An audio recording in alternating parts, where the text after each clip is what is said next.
আজ করব ভিন্ন স্বাদের একটি রেসিপি, মৌরি দিয়ে তেলাপিয়ার ঝোল। এখানে আমি মাঝারি সাইজের কয়েকটি তেলাপিয়া মাছ কেটে নিয়েছি।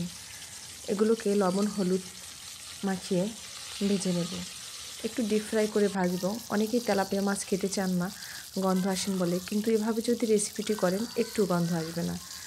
কিছু কাঁচা জিরা এবং কয়েকটি মরিচ বেটে নেব।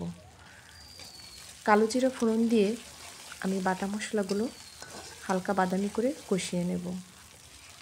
আজ যেহেতু আমি মৌরি দিয়ে রেসিপিটি করব, তাই মৌরির গুণাগুণ সম্পর্কে বলছি। মৌরি শুধু মশলা হিসেবে আমরা ব্যবহার করি না, এগুলো রয়েছে অনেক গুণাগুণ।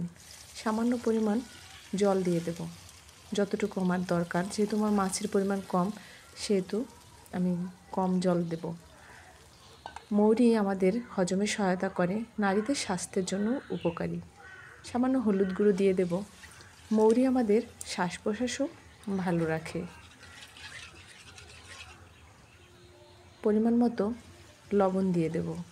এভাবে আমি 10 মিনিট জাল করে নেব। যখন ফুটে আসবে তখন আমি ভাজা মাছগুলো আস্তে করে দিয়ে দেব।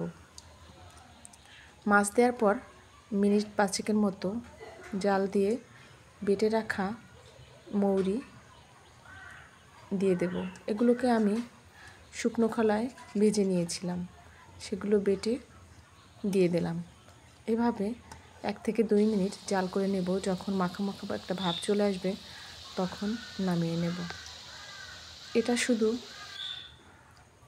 একটা রেসিপি না, এটা স্বাস্থ্যের জন্য উপকারী। খুব ভালো লাগে গরম ভাতের সাথে এই রেসিপিটি ট্রাই করলে।